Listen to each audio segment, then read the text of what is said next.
Today on Inside Politics, President Trump's former national security advisor, John Bolton, just pled not guilty to 18 charges of mishandling classified information. What happens now to the Trump insider turned political enemy? Plus, we have brand new reporting on how President Trump is weighing pressure from Putin on the key decision of whether to send Tomahawk missiles to Ukraine, as President Zelensky heads to the White House this hour to make his case. And we'll break down all the spite, the sparring, and even some humor from the New York City mayoral debate and how it could potentially move the needle in a race with big national implications. I'm Dana Bash. Let's go behind the headlines and inside politics.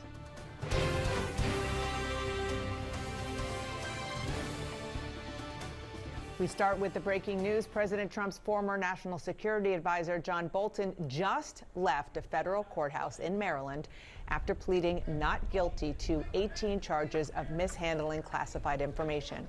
Now, Bolton says he is being targeted for his criticism of President Trump. CNN's Caitlin Polance is outside the courthouse. Caitlin. Dana, he was here at the federal courthouse in Maryland for 4 hours today, almost exactly 8 a.m. to right now noon. But that hearing where he pleaded not guilty, his initial appearance in federal court facing 18 counts of mishandling or transmitting classified information, that hearing, it only lasted about 13, 15, 20 minutes, not long at all for Bolton to be here before a judge. They did get some business done in court today, though, Dana.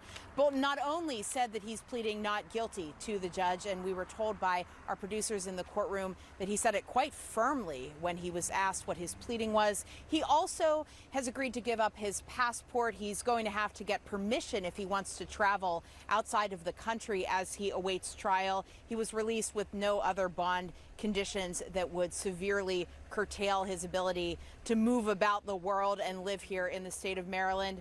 Also, we didn't get a trial date today. That's because, Dana, he was before a magistrate judge. A trial date is very much more likely to be set by the district judge, Judge Ted Schwong. He's going to be hearing from Bolton in late November, just before Thanksgiving. That's the next time the former national security advisor to Donald Trump will be in court.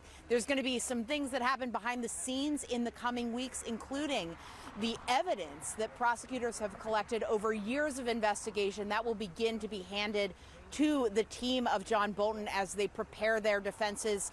Bolton didn't speak at all today, nor did his lawyers, Abbe Lowell, primarily his defense attorney, but they have released statements, and Lowell has indicated that he has a couple defenses he's thinking about right now. In a statement yesterday, he said that he called it Bolton's classified information that he's alleged to have kept wrongfully after he left the Trump White House personal diaries.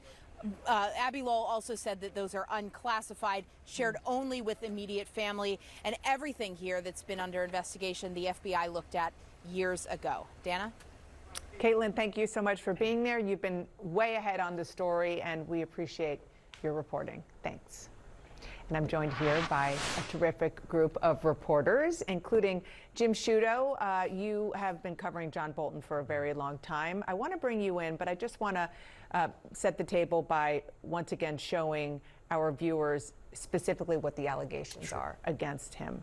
As you heard from Caitlin, that he wrote digital versions of personal diaries that included classified details, kept those on a personal AOL and a Gmail account, shared those digital diaries with his wife and daughter who were helping write his book, and they included, allegedly, top secret classified information.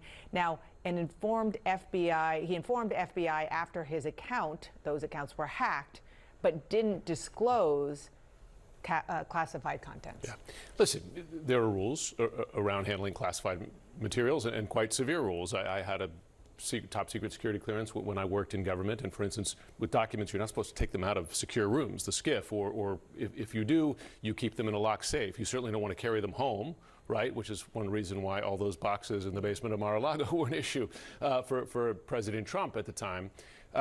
The specifics of this case seem to relate to what he shared via email, right? Less about the hard documents and who he shared them with, and on unclassified servers, right? His personal AOL account, which sounds a lot like the case against Hillary Clinton, right? If you remember before, there seems to be some dispute, at least from Bolton's lawyer, as to whether that information was actually classified, and that's going to be debated in court. We should also note the particular details of his case in that when he was writing this book, he submitted the material to a security review, right, which was required. And during that review, which all former government officials have to do, particularly if you work in the intelligence agencies, some things were picked out during the review and said, you can't include this, you can't include that. So he submitted to that review and did not include what was considered sensitive information, at least in the book. That's not related to the emails. We should also note that in terms of the hacking of his emails, right, he was also cooperating with the FBI investigation into that, right? And by the way, he was put under death threat by Iran as well. So he had quite a personal interest in that investigation. Right, and still is. And I should, just add what you were alluding to, that he is, there are death threats against him as we speak from Iran, because when he was in the first Trump administration. And his security detail has been removed by the president. Yes, so he has to pay for his own security detail, but that is partly how this came out. Exactly. Because they hacked him. Right. And to be fair, when you look at these, again, we've had several, and my colleagues here know these cases as well or better than me, prosecutions against former folks on his enemies list, right?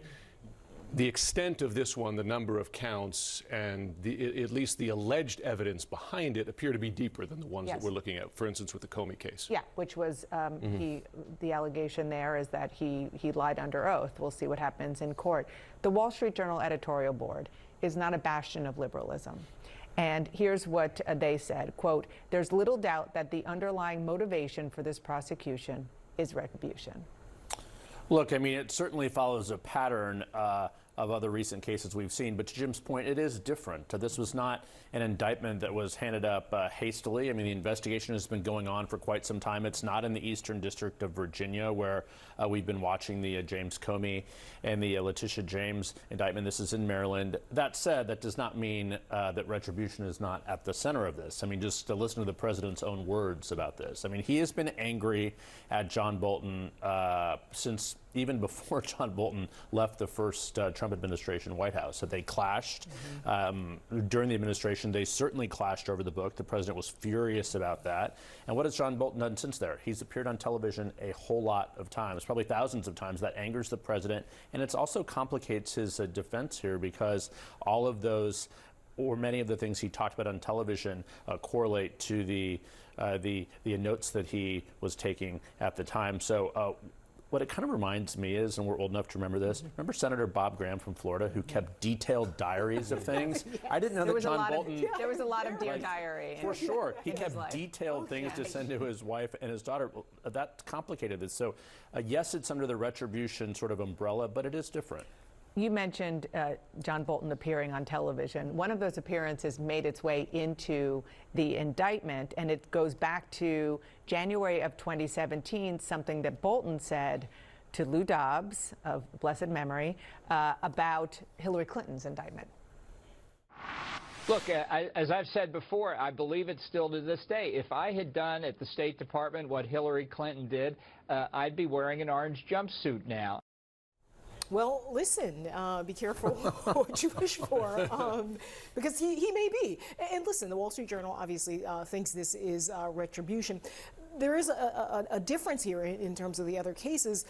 Internally, the Justice Department, the folks working on this case, are supporting this case, and these aren't all Trump appointees. This is something that predates the second Trump term. At least I think it began in something like 2022. And so it is different in that way.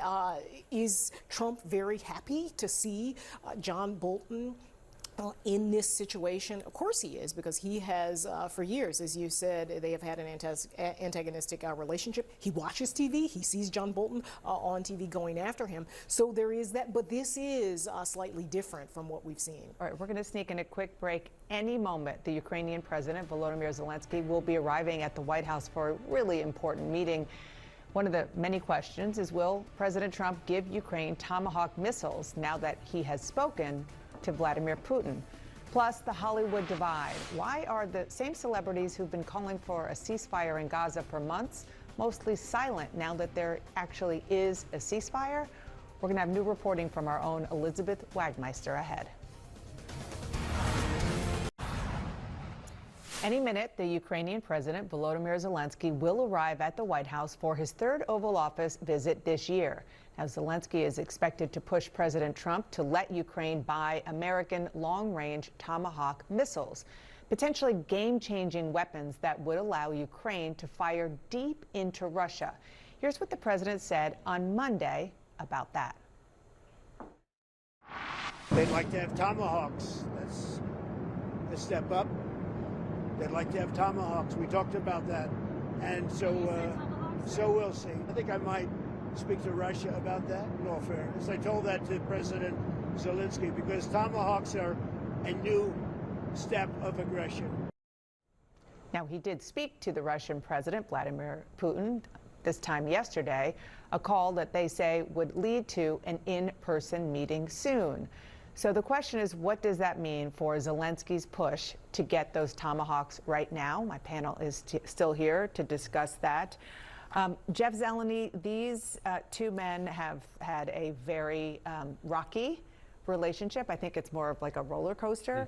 But this moment is really critical. And I just wonder what it tells us that Zelensky slept at the Blair House last night, which is the house right across the street from the White House, which generally a head of state will stay there when they are visiting. But he hadn't the first two times. It's extraordinary. It's one of those signs. I'm not sure if it carries the same weight of the Putin phone call yesterday, but it certainly is a sign of respect. And boy, that is a far cry from that moment, really extraordinary moment that we all still remember so well in February, back when President Zelensky was effectively thrown out of the White House. And during that visit and a subsequent one, he was staying across from the White House at a private hotel. He was not staying at the Blair House. So it is significant. However, the phone call from Putin and Trump yesterday, the timing of that is hardly an accident. I mean, it is the Russian president's attempt to sort of, set the framework for President Trump's mindset going into this. So I do not know what this meeting is going to be like. I think it is very much an open question what type of reception he will be. I do not believe, I'm not sure if the vice president's going to be there. That was a wild card back in February. But look, going forward here, this is something President Trump, he still wants to end this conflict, obviously. There's been very little progress in that. And it's, been months since that Alaska summit, which obviously benefited Putin far more. So the idea of meeting in Budapest, Trump and Putin, I'm not sure what the point of that would be without Zelensky's involvement.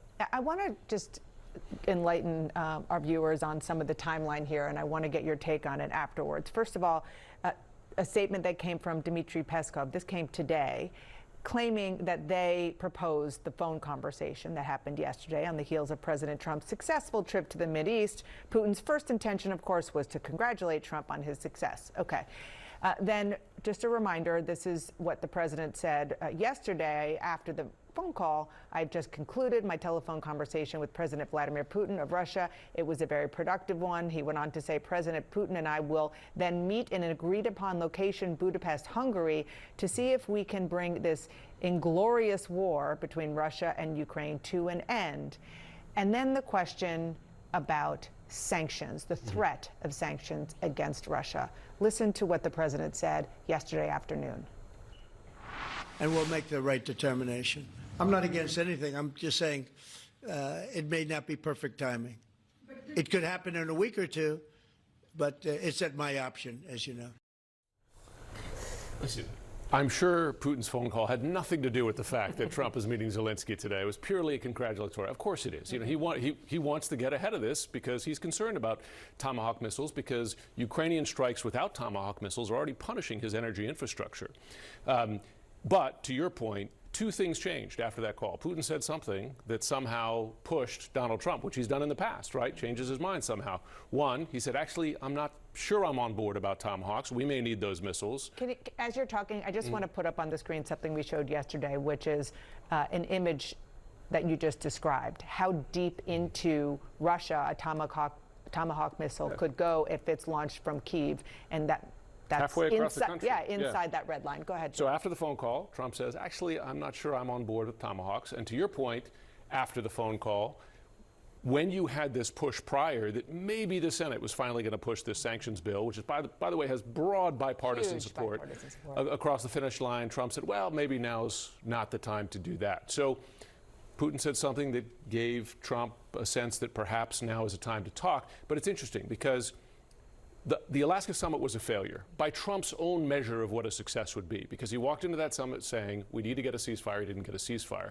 And Zach Cohen and I reported yesterday that following the summit, the Trump administration began sharing intelligence with Ukraine to strike deep inside Russia, which Ukraine has been taking advantage of with great success to hit these sites. They were not the Tomahawks Really yet, but the intel that allowed them to do so. So the Trump administration was acknowledging with that shift that summit didn't work out. So how are we at the point today where they're going to meet again in a couple of weeks' time in Budapest, if it happens? Right. Who knows? Yeah, I mean, we know that Trump likes the theater of it. You remember he rolled out the red carpet for Putin and seemed to sort of applaud him as he was coming his way. So he'll certainly get that. What else he gets is unclear. You know, Trump likes to make promises. He likes to promise things in 1 or 2 weeks. And here we are, deep into his administration and into his promises around Ukraine and Russia, and nothing has happened. We also know that he's chasing a Nobel Peace Prize, right? That he thinks that he puts enough points on the board around these different conflicts that somehow a year from now he'll actually get the Nobel Peace Prize. So I think that's part of what he's doing as well. All right, everybody stand by, because coming up, too focused on foreign policy, not enough on affordability. Who's the MAGA movement voice accusing the Trump White House of turning its America First message into America Last? We'll tell you after a break. President Trump will sit down with Ukrainian President Volodymyr Zelensky very soon at the White House. They are preparing for Zelensky's arrival. My panel is back now. All right, so Nia, you heard the tease about who in the MAGA movement is criticizing the president. Do you know who it is? Marjorie Taylor Greene. Oh my gosh. You win the Friday Door prize. prize. Ding, ding, ding. I don't know, nothing. I'll come up with something. Here's the quote. It's a revolving door at the White House of foreign leaders when Americans are, you know, screaming from their lungs. So her point is, well, first of all, the America First point, but also, I think even broader than that, is affordability, affordability, affordability, which we don't hear the White House talking about. Having said that, I would argue that, and curious what you think, that he's definitely focused on things in the United States, but it's like Chicago and ICE and things that he puts on, you know, on his to-do list. The economy is a big one, but that's where his focus is. Yeah, that's right. And he ran on lowering prices. He ran essentially saying that Biden fell asleep at the wheel and Americans were paying too much for the price of eggs and groceries. And since he's been in office, there has been no decline. And in fact, there's been a bit of an increase in prices because of some of his economic policies. Marjorie Taylor Greene has been fascinating in this moment. She has been criticizing House leadership. She has, I think up until now, been careful not to directly criticize the White House, but you see here her criticizing the White House. The White House, for instance, wanted her to come off of the petition around the Epstein files. She has not done that. So she is really fascinating to watch. She has her ear to the ground in terms of what MAGA is talking about. There is upset around this president spending so much time and money on Argentina, for instance. I was just going to say, the Argentina one is the classic one, right? Because it is a literal bailout for Argentina, $20 billion, but sounds like it might be $40 billion, actually, as well. So that one seems to fit. While the government is shut down. While the government is shut down here, and while folks are genuinely concerned about bailing themselves out, right? It's also, from a foreign policy perspective, quite instructive as to who gets help and who doesn't from this president, right? Milei, friend of Trump, gets this bailout offer. Prior to the election, if the election turns out the way Trump wants, in Milei's favor, by the way, that was what Trump said. He said the money will come if the election goes the right way. Brazil doesn't do what President Trump wants, prosecutes his friend Jair Bolsonaro for attempting to overturn an election. They get 50% tariffs. And at the heart of all this, not only is Marjorie Taylor Greene upset, soybean farmers in the U.S. are so furious about 100%. The Argentina bailout because the soybean market has been closed because of the Trump trade war with China. So it sounds sort of complicated, but very much woven together. So there's discontent in Trump country about the soybean trade war and that bailout. I love She's onto something. I love having our Nebraska farm boy here with us these times. All right.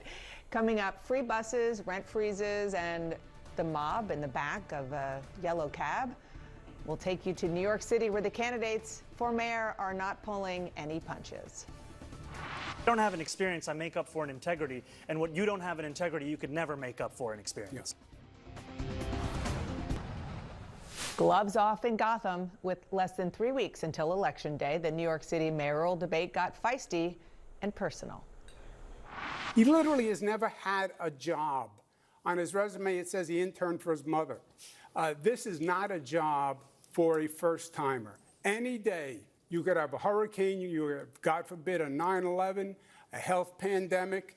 If you don't know what you're doing, people could die. Mr. Mamdani, Yeah. want to respond? And if we have a health pandemic, then why would New Yorkers turn back to the governor who sent seniors to their death in nursing homes? That's the kind of experience that's on offer here today. What I don't have in experience, I make up for in integrity. And what you don't have in integrity, you could never make up for in experience. Yes.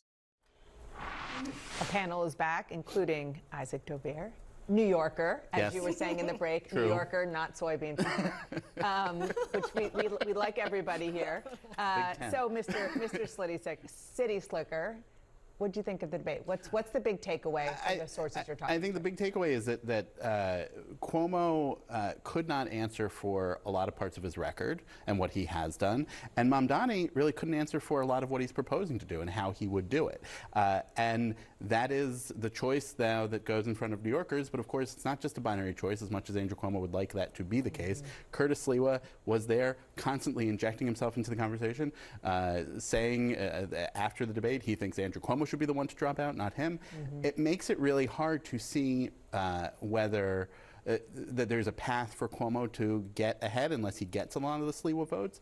But it also makes it hard for Mamdani to see a path to getting a real majority of the vote. He could win with a plurality. It's not ranked choice voting like it was in the primary there. But there's a lot riding on that for Mamdani, who most insiders think is in good position to win. He has a big agenda. He's going to need a lot of support. And if he doesn't clear 50%, which might be what we're headed for, that is an issue for him after the election. So that agenda is what helped catapult him to where he is right now, given his age and his level of experience, Nia, in addition to the fact that he does very well on social media. But what Isaac was talking about with regard to a lot of the free stuff he is promising, that was also a big topic last night. Look, I've said very clearly, making buses fast and free costs about $700 million a year. Making universal child care a reality costs about $5 or $6 billion a year. If you raise the state's top corporate tax rate to match that of New Jersey, you'd be raising $5 billion in and of itself. The Assemblyman's whole plan is based on a myth. He's going to raise taxes. Albany's going to raise taxes statewide on corporations, but the money's only going to go to New York City. That could never happen. It's not just that the governor wouldn't support it. It's impossible. He said he's going to raise the taxes the same as New Jersey, corporate tax. No, it would be double the tax. You would see New Yorkers on 995 fleeing to Florida. Nia? Listen, I think voters at this point are signaling that they want something new. They want some bold vision, even if that vision could be hard to implement. And, you know, you heard Governor Cuomo or former Governor Cuomo saying, you know, it's a myth. You know, this is sort of the stuff that campaigns are often made of, right? You know, hopes and wishes and people's notion that maybe something different can happen going forward. You know, I mean, the contrast here between Governor Cuomo, who is a household name in national politics, certainly in New York politics. His father was governor. He was governor. It's, you know, but there he is, just sounding, you know, like he's somebody from the past and kind of looking stiff and wooden. And I'm sure he can't believe he's in this place, right? Yeah. That he is being beaten, at least in the polls so far, by a 33-year-old assemblyman. And that's the argument he's making. I do have experience, and it's a huge city, and this guy doesn't. It is the argument, and it's falling flat so far. We see sort of broad signs of this elsewhere. It's a generational argument, there's no doubt about it, even though Cuomo is not certainly of the age of the president or the former president. But it's a generational argument. But it's also, this race is going to define, in some respects, the direction of the Democratic Party. It will be overstated, there's no doubt about it. This is Manhattan, this is New York City, and the other boroughs as well. But this is something that is just the call for change is one of the strongest calls you can have in an election. And that's the case he's making. So why not try it? Because other things haven't worked. The affordability crisis is really the anthem of this campaign. Yeah. The city of New York has the biggest Jewish population outside of the state of Israel. And Mamdani's position on a lot of different things and some statements that he has made, including globalize the Intifada, or at least not separating himself from that, have been a big part of the campaign. And that came up last night. Let me just play some sound and then we talk about it.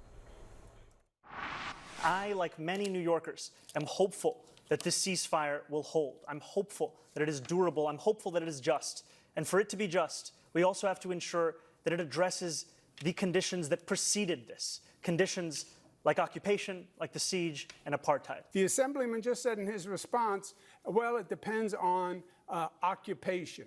That is code, meaning that Israel does not have a right to exist as a Jewish state, which he has never acknowledged. That is from the river to the sea. That's why he won't denounce globalize the Intifada, which means kill all Jews. I want to be very clear. The occupation is a reference to international law and the violation of it. Now, he did, and you can speak to this, try to sort of clean up the globalize the Intifada thing last night. But also on this program yesterday, we had a prominent Palestinian saying that he was upset that Mamdani went on Fox this week and didn't denounce Hamas and say that Hamas should lay down their weapons. Last night, tried to clean that up too, saying, of course, I believe they should lay down their arms. Yeah, like this has been a really difficult thing for Mamdani to handle. It is pretty clear where his own beliefs have been on this issue overall, but he spent some time distancing, saying that he was going to maybe distance himself from the phrase globalize the Intifada. Then he has. He was on Fox on Wednesday and was asked about whether Hamas should lay down its weapons, and he avoided answering the question and saying he doesn't have opinions on that. And then last night on the debate stage, he did have an opinion on it, which was, yes, they should lay down their weapons. It's, of course, because of the size of the Jewish population and because of how much this has been an issue in the race, that this was part of the debate at all. And I think importantly, somewhat to my surprise, it was about a 15-minute segment of the debate. In the first hour, they didn't get to questions about affordability and housing and education until the second hour. Well, just because those are major issues in governing a city. But this has been a really big, this has been a big issue in the race the whole time. And I think, when I was covering the primary, Mamdani used to complain that the only reason Israel was an issue is because Andrew Cuomo was making it an issue, and that it had nothing to do with what he was talking about as mayor. Since the primary, the politics of this has shifted in a lot of ways. Mamdani obviously won the primary, and now he's been leaning into it in more of a way. Before we go to break, you mentioned Curtis Lewa. Yes. Let's just play one moment from Curtis Lewa last night. When you need to get somewhere fast and you can't take the train, do you hail a taxi? Do you use rideshare? Mr. Sliwa, what do you do? I try to avoid yellow cabs. As you know, I was shot in the back of a yellow cab in 1992 by the Gottis and Gambinos. But I find my way around. If I have to, I Uber if I can't get there by mass transit.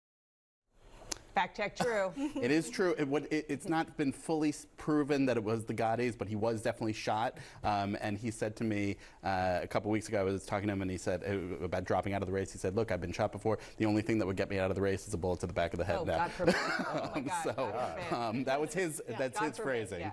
All right. We're going to take a quick break. Up next, crickets from the ceasefire crowd in Tinseltown. We have new reporting on Hollywood celebrities who spent 2 years condemning Israel for civilian deaths in Gaza, but are now accused of being silent about Hamas carrying out public executions against the Palestinian people. Stay with us.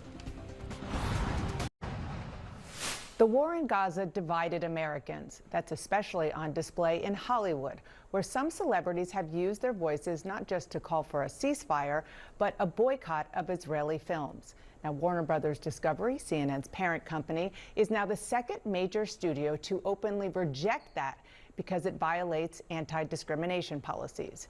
And as CNN's Elizabeth Wagmeister reports, many prominent celebrities who were vocal about a ceasefire are accused of being silent now that there is actually a ceasefire with Israel since Hamas released Israeli hostages.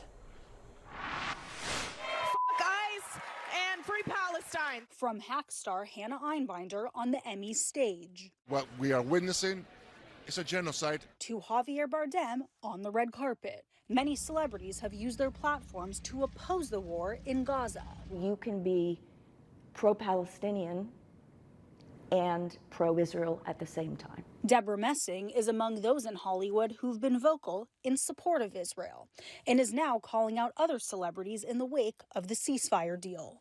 After 2 years of screaming, "Ceasefire now," she wrote on Instagram, it is clear that was never the issue. Messing reposted a statement calling it, quote, obvious that it's only about terrorizing Jews. On the day of the ceasefire agreement, Erin Foster, creator of Netflix's Nobody Wants This, called out what she perceived as Hollywood's silence, reposting, quote, I'm not sure why everyone is being so utterly quiet today, but there's a deal in place that will finally bring peace to Palestinians.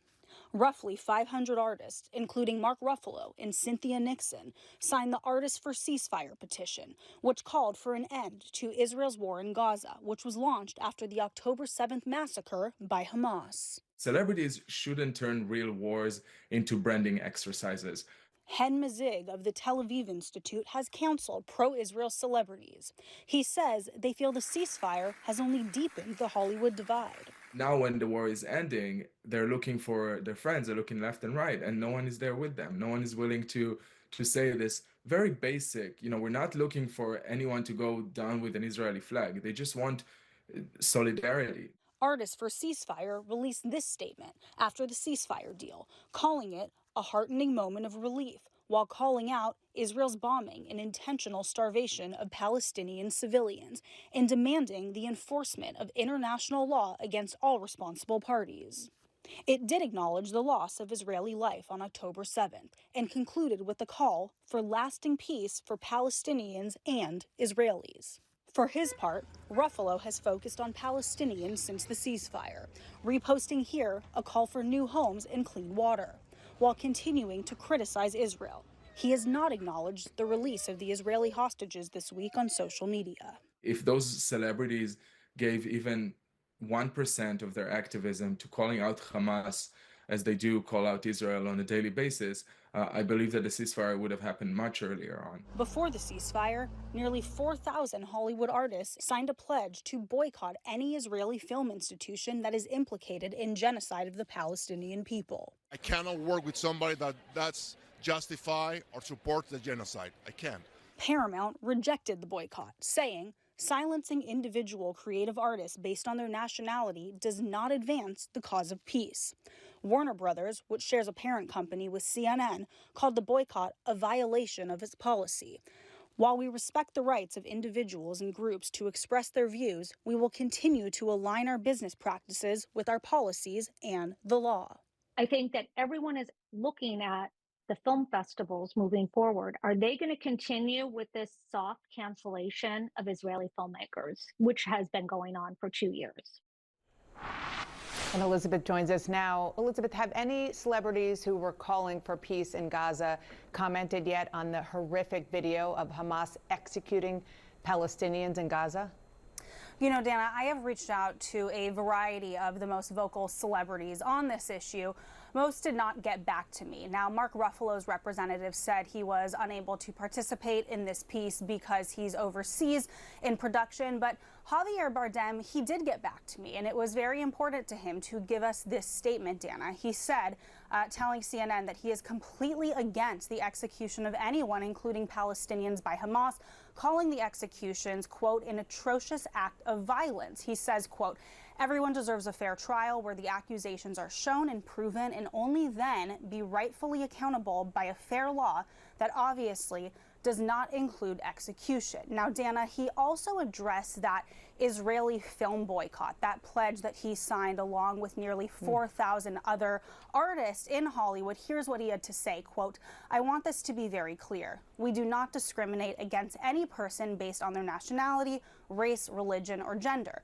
We, of course, believe discrimination of any kind is wrong. We support holding companies and institutions all over the world accountable, not individuals, for their complicity in the genocide of the Palestinian people. Now, as for Artists for Ceasefire, that organization, I reached out. They did not respond directly to my question about whether they would be addressing the Hamas executions.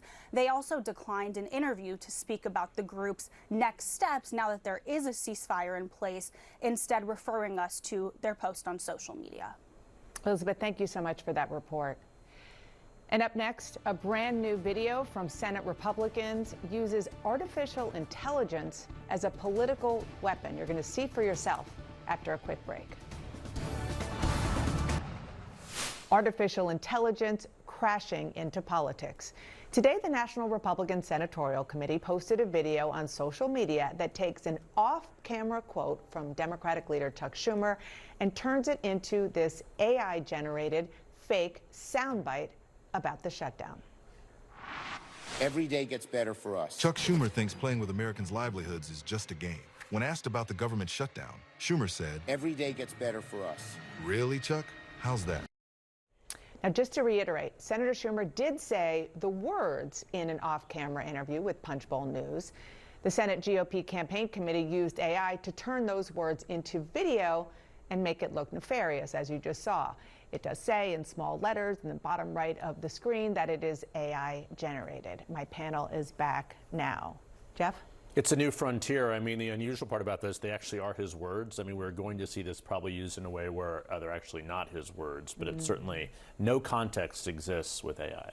Yeah, and it looks quite creepy, and it makes him look malevolent and sneering, and yeah, it's disturbing. And you know, here we are talking about it, and we can say it's AI, but you disseminate that on the interwebs, and not everybody is going to know that it's actually, you know, an AI-generated clip. Yeah, it's like frontiers of dishonesty also, because it is his words, but he didn't say it, but so it's defensible, but it's not defensible. I mean, what's the difference between this and having a voice actor do a Chuck Schumer impression? Maybe not much, except that that video is fake. The video is fake, and that has been pushed forward by the Senate Republican Committee now. Yeah, like you said, this is not the first time we're going to see that, but it is a, what did you say, a new frontier? It's a whole new world. It's a whole new world, new frontier, all of it is true. Thank you so much. Thank you for joining Inside Politics today. Please join me on State of the Union this Sunday. Republican Senator Katie Britt is among my guests. I hope to see you. It's Sunday, 9 a.m. Eastern, right here on CNN. CNN News Central starts right now.